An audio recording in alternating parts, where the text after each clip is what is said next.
Now, what you do on a sleeve is we don't press our seams open. We press them what we call non-directionally. So I lay it down like this, and it's easier to do on a sleeve board.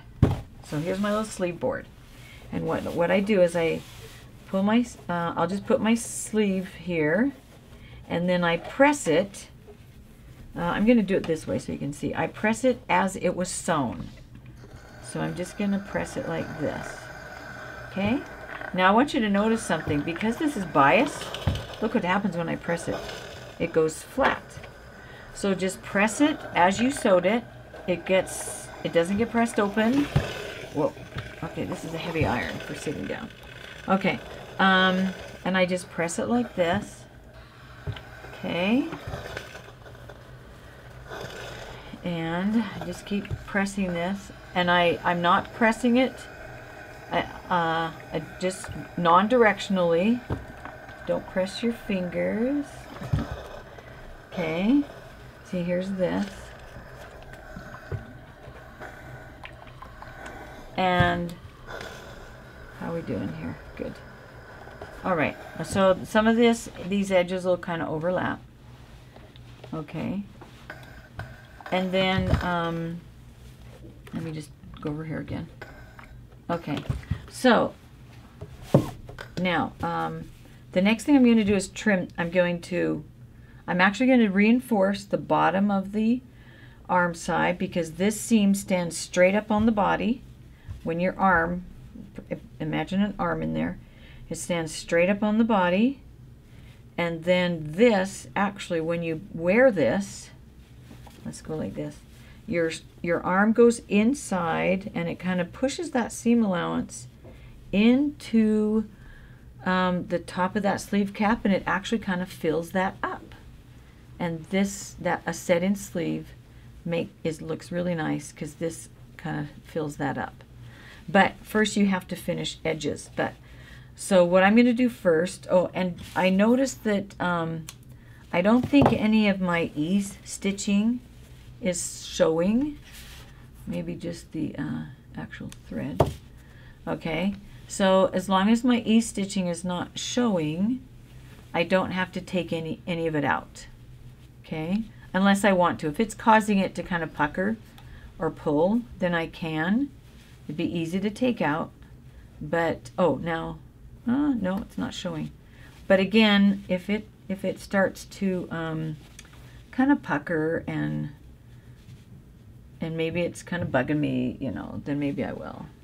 So there. So I just pulled that one, kind of went like that, and anyway, so it's up to you if you want to take it out or not. Okay, the next thing I'm going to do is reinforce stitch. Okay, so my e-stitching is not showing, and it looks pretty good, so I'm just going to leave it in. But I do need to do a second row of stitching, and this is reinforcement stitching, but I'm just using regulation stitch length. So I'm going to start over here at this notch.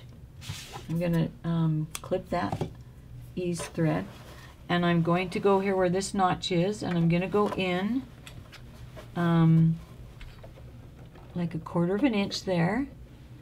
Okay, and I'm going to put an extra row of stitching because this seam needs to be trimmed, and it stands up underneath the arm, and this is an area that gets a lot of stress, okay, because we move our arms a lot. Okay, so let's see here.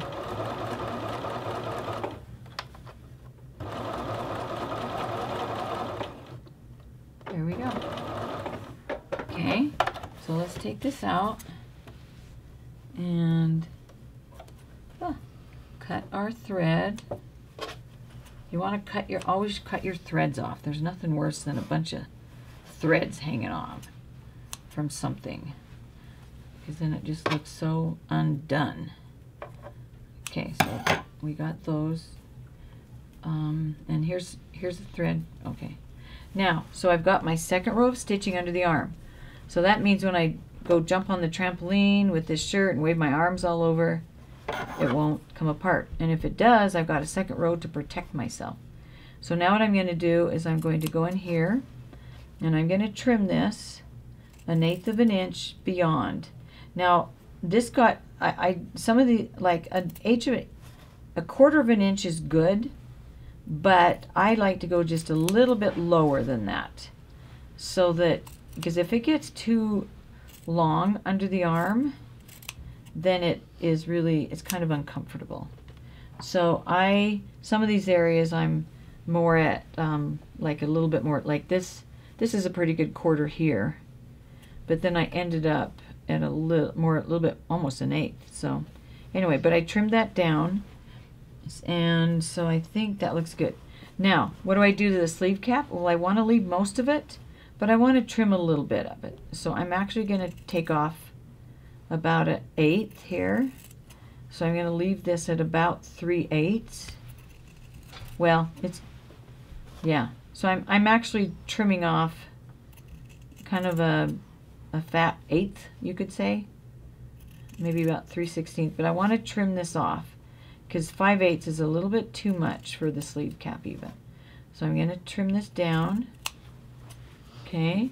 Now, if this was something I was going to be wearing, the next thing I do is finish off the edges here so it wouldn't fray. Okay, and if I had a serger, I could just serge these edges together, because they actually stay together under the arm. They don't ever, we don't trim, like we don't press this open or anything. And okay, so there you have it. So what I would do now is I would take it to the serger and finish off these edges together. You could bind them. You could put a binding over them. You know, there's different things you can do, but that's pretty much what I want to do. I want to take a little bit of this off. That corner doesn't. Okay, so now I can turn it right side out, and my sleeve is ready to go.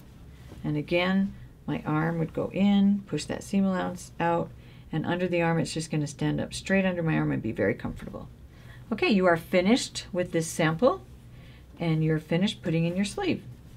Now you can turn it in. Look at that, beautiful.